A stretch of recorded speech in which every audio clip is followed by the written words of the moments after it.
Welcome to another episode of the Golden Hour. I'm Sharif Yunus here with Dr. Kevin Majors. Kevin, good to have you back, Hey, Sharif, thanks for having me back. of course. Well, Kevin, there's been a lot of talk of Zoom meetings and how they might be bad for your brain if you do them too much. I guess some Yeah, Zoom people, fatigue. Yeah. yeah, some people are now with their work situation just have to sit kind of on Zoom all day. So I wanted to bring that up in relation to rest and breaks and how to stay energized throughout the day. Um, so maybe actually just one kind of basic question is that something that we should be aiming for, or is that just kind of giving into feelings? Okay, I need to feel rested. Or is the ideal that we actually train ourselves to be so resilient that we can just go for 18 hours straight in Zoom meetings? Exactly. To be like a super machine Exactly. that just pumps out work nonstop. Yeah. The study was cool because it had nice pictures, and it showed how when people didn't take breaks, even like 5-minute breaks between Zoom meetings, their brains basically turned red. So they got redder and redder and redder, just showing they're like saying they're overheating. Now, as you pointed out when I first showed it to you, you said, "Hey, this is only 14 people." So but still, sometimes in neuroimaging you can get somewhere. But what was cool is there was a big difference in the brains between people not taking breaks and taking breaks, even though the participants didn't necessarily notice the difference. So in self-report, you couldn't tell what was going on. But the brain actually showed this kind of pattern of getting stressed essentially from just staying on continual Zoom. So anyway, it does highlight though the idea of rest. And is rest optional for a good worker? Or is maybe another way of posing your question. Is it, the best if you were really working at your best, would you never need a break? Is that some kind of platonic ideal we should be aiming for? I would say completely not. That would be machine-like. It's not biological. No. It's not something that is compatible with having a body. So I think the fact that we have bodies means that we can't be machines, right? Like, so it means that our brains actually require an alternation of work and rest. Because I was reading the other day about one of the founders of PayPal in this book, Founders at Work.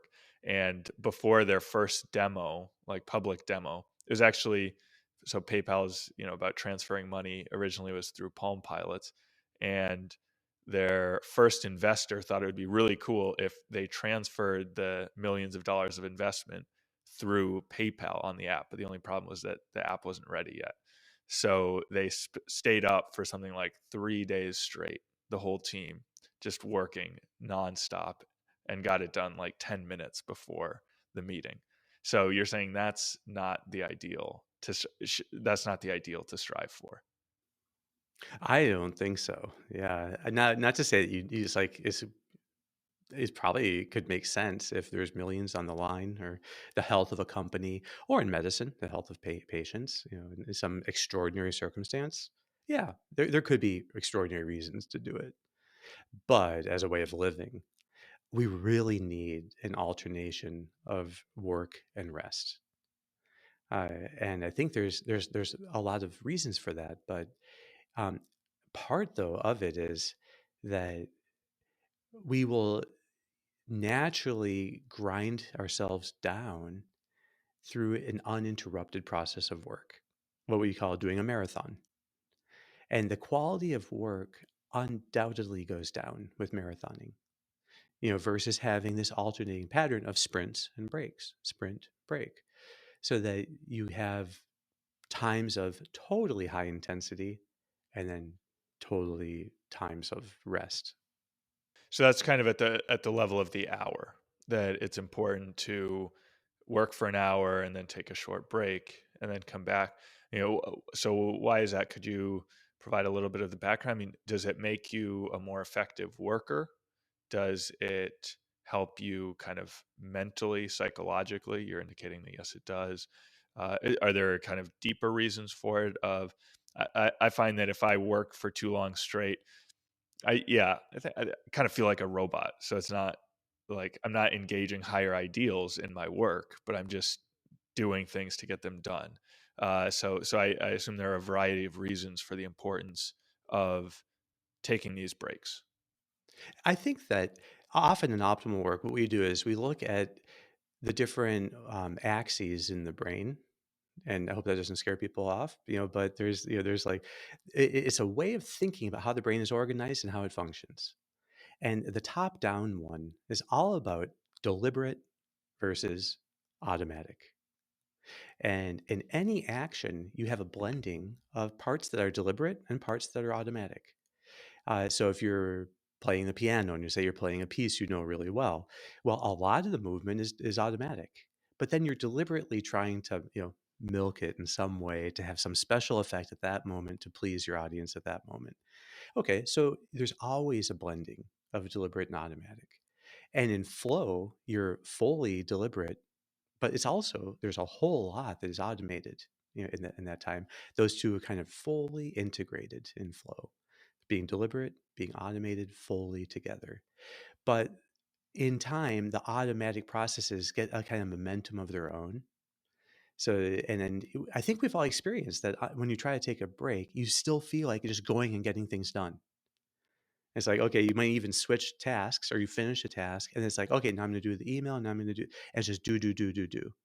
And it's because the lower cortex's penchant for automation is so highly turned on that even now that you've finished that task, perhaps, it's hard to just get out of the getting things done mode.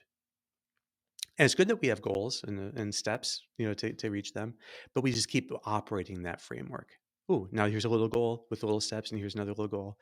So there's a way in which to protect your ability to work deliberately, you need to rest deliberately and to turn off the push to keep working.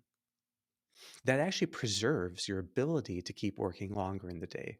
And it's a way of protecting stamina, I believe. That you are going to feel like, oh, I can just keep going, keep going. Well, no, precisely to protect it. You would take a deliberate break, and then the purpose of the break is actually just being very deliberate. It's less about doing, and it's more just about being and stopping these processes of getting these things done, what some call duration path outcome. Just stop it, come to a total halt so that you can then preserve the ability, reset everything inside. And when you come to your next sprint, really then be off and running again. Now, when you say reset being deliberate, because you're kind of getting into this automation momentum, uh, what kind of activities would you suggest that would fit that criterion? Well, that criterion, I guess, would be just deliberately doing nothing. So which is what mindfulness is, essentially. So one way of doing this would be simply practice mindfulness or go on just a silent walk, and you take a 5-minute walk. Uh, it if you can go outside, it's better. The there are other things happening with our visual system, and when you're in a super tight focus, you have to turn it off and let it restore itself and recharge. And you do that by having a wider kind of spectrum, a wide spectrum gaze. So you're able to take in a horizon, or at least to take in your whole periphery. And when you're walking, you get this nice, pleasing sense of visual flow, things moving past you, and that's very calming for a large part of your brain. So there are ways of like getting around, getting moving. It could be listening to something enjoyable. It could be listening to music. It could be singing. You like practicing singing, and I do. Are you talking about me? Yeah, exactly. Oh, okay. It's part of a process that you're engaged in. I Yeah, think but taking singing lessons and voice lessons is, gives you things to practice actually on breaks. yeah. Uh, Another thing I've been doing is physical therapy, doing some stretches. So for my improve the yeah. back after years of weightlifting irresponsibly. Yeah, So that's catching up to me. So I use that time for exactly. stretching. So Yeah, these Egoscue clinics you discovered, mhm. they're phenomenal. So Yep. just the so I think that there are a lot, even it can be simple chores. Although I don't like that as much, but if it's a way of being very deliberate, deliberately putting things away, deliberately, cleaning things up, deliberately making coffee or tea. So, just to have a sense that the purpose of the break is to restore deliberation, to turn off all the automated stuff, and that actually then lets that whole system recharge. Would you suggest if people are trying to be deliberate, I find it helps to slow down. So just do things a little bit slower than you normally would. There's no rush. Don't try to do a bunch of things at one time. If you try to walk somewhere slowly, I mean, you can simply set a timer for whatever, 5 minutes and slowly walk in a direction. And then when the timer goes off, slowly walk back. But to do it slowly means it stays deliberate. And it's a wonderful practice of just moving slowly during in between times. Try to do smaller actions more deliberately. It's restorative, actually. Yeah, There's something about deliberation that is just restorative. yeah. And if you find it painful, probably the more painful it is for you, the more actually you're going to be As benefiting from it. The always. more you need it. So, Exactly. uh, cool. So, That's right. so I think that covers the question of how to rest at the level of the hour, and then I wanted to next get into. Well, actually, we have kind of two options because you did the top down axis of the brain. Do you think now it makes sense to get into the front back axis? Yeah, I think you can always analyze any of these components and and so there's a whole different approach to rest indicated by the front back axis in the brain, which also I think you're going to talk about the day as well, right? And yeah, and maybe that's even clearer at the day level. Oh, that's true. It's also at the hour level. And what we're talking about here is what's called incubation. Sometimes we call it the reentry benefit. But in studies of creativity, they talk about you working on something for a while and then you put it aside totally, where it incubates. Then you come back to it, uh, and you find like often these new lights, new insights. Something is illuminated, and then you work, back at kind of nailing that down and verifying it. Okay, so but that's a very ordinary process that we all experience. That you can um, have benefits to getting your mind off of things. And you just put it on the back shelf and you let it sit there. And then your mind is actually working on it in the background. And next time you come to it or think of it, there's been progress. Okay, so that is one of the big benefits people get from being able to one start projects earlier so you get some progress done on them and then be able to put them aside for perhaps even a long period of time and things can be worked on in the background. And that applies then also to the whole day of having a very clear stop time for the day that you're working hard up until the stop time, but it is complete at exactly that time you're done. And then you that like trains you to just put everything on the shelf in your mind. See if you work through the stop time and you're checking your devices and your computer and email at night, there's nothing that turns it off. So you don't get this benefit, the incubation benefit, which is putting things out of your task attention completely into the background allows you to get new insights and momentum when you come back to them. So that's one of the big reasons why you don't, this happens actually even at the level of an hour. If you get a 10-minute break and then come back, if you got your mind totally off of things for that 10 minutes, you will have something fresh when you come back. But it's especially noticeable at the end of the day. Put it so that you have the period at the end of the day is the big rest, the big break. We need daily periods like that of hours where you're not working. Every week, we need at least one day where we're not working. I would say every year you need some weeks of not working. So, and maybe you need sabbatical years too. I haven't thought that far ahead, but there is a normal rhythm, of taking these longer periods of time off, and the more completely you can get your mind off of work, the better it is. The better the incubation works, and the more lights you get when you come back to your work the next day. Great. Now, this seems all very focused around becoming more effective at work. So you take breaks to be more effective at work. Is there, because we talk a lot about uh, putting work at the service of higher ideals. So is there an element there to it as well, that we want to take breaks to make sure that we're not getting kind of overly attached to work for its own sake, but we're always trying to see it in light of the bigger context? Yeah, I think that in some sense, the first way we talked about breaks was about, in a way, protecting deliberation and being deliberate and helping deliberation to be more thorough by taking deliberate breaks. Then we talked about here, the front back difference is protecting and helping task attention so that its ability to really attend things really well is helped by this incubation that takes place when you shift your task attention to something else.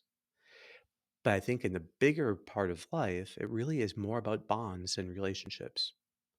And are you working for yourself and your own satisfaction, or are you working for others?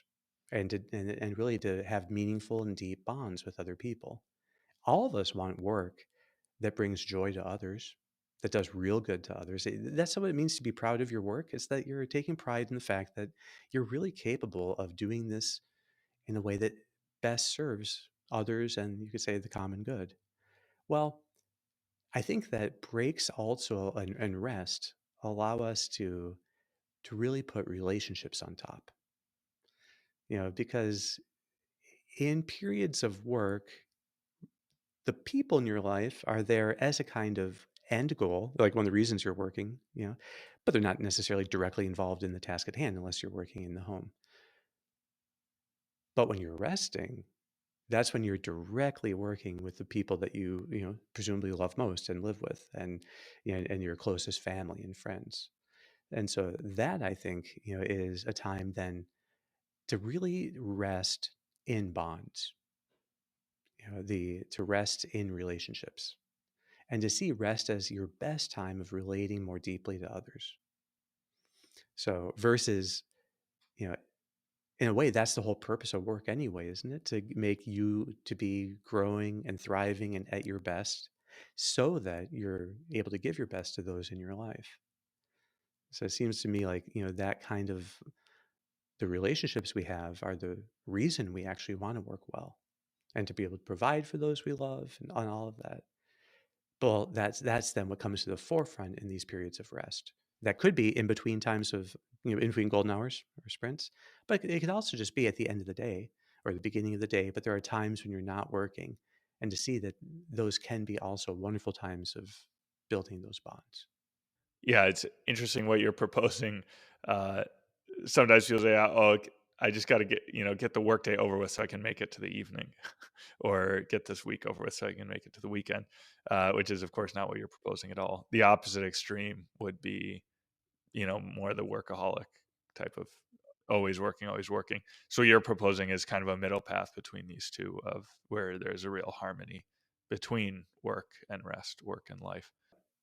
Because I think that really you could probably get about 4 hour really good hours of work in a day.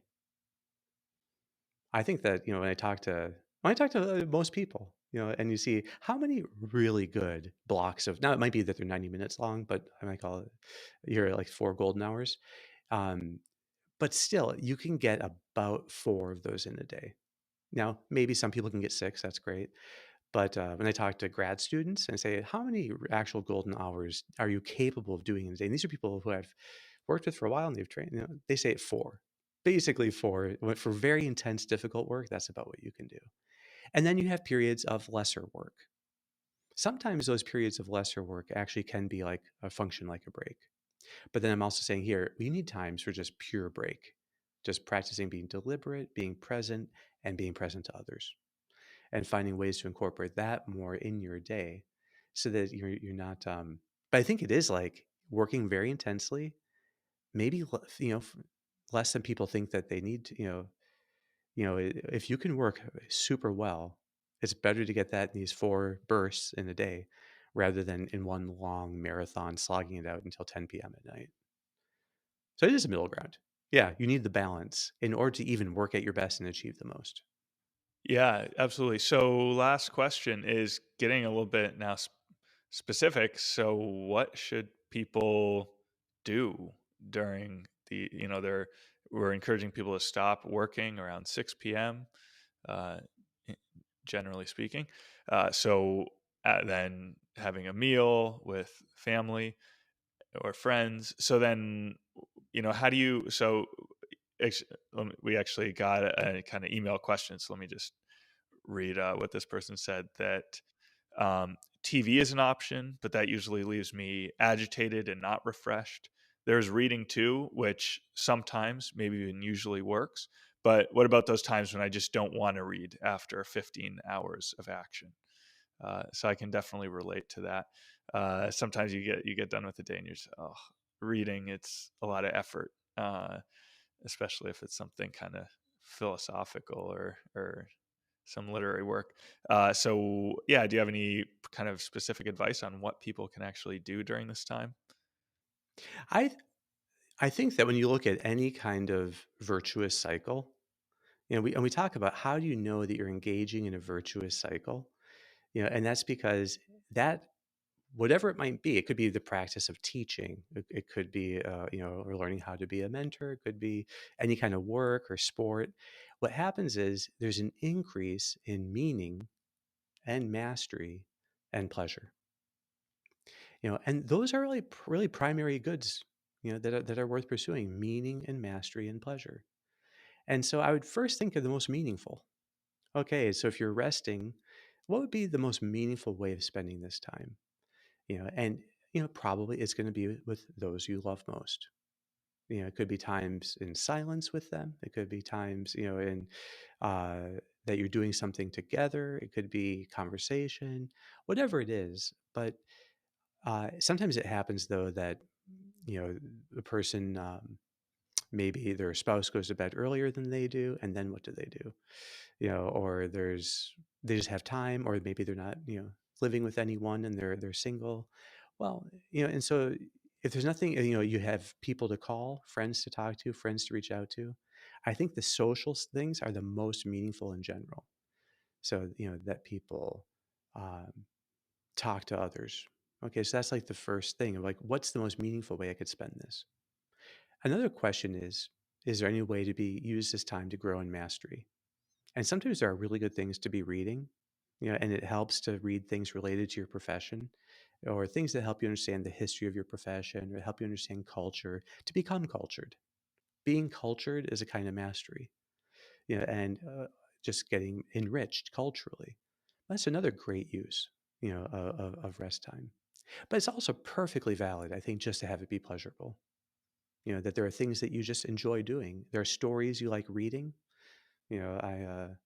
I'm a big fan of certain fantasy series and writers like Brandon Sanderson, and I just find it's super enjoyable to get into their worlds and to be reading those things. And my schedule doesn't allow me a lot of time to do that, but it's nice to have time. And it's very relaxing to be able to exercise that. I think fantasy as a genre is very good for that, exercising, but that's a different question. Uh, but also then TV shows and series, that as long as it's something that you wouldn't be embarrassed to tell your, family, friends, and coworkers that you're enjoying this. And I think, so there's something that you think is good. It can be a wonderful way of resting. I don't think people should have any scruples about enjoying their time of rest at night. Okay, that's helpful. I'm ready That's, to practice that stuff, yeah, especially the last one. yeah, yeah. Great. For me, Well, just the big thing is just yeah. that when we shouldn't undervalue rest. Rest is actually, it's like we spend a third of our life sleeping. And it's about right that we spend a third of our lives resting and then a third of our lives working. So and I think that's just the natural division of time.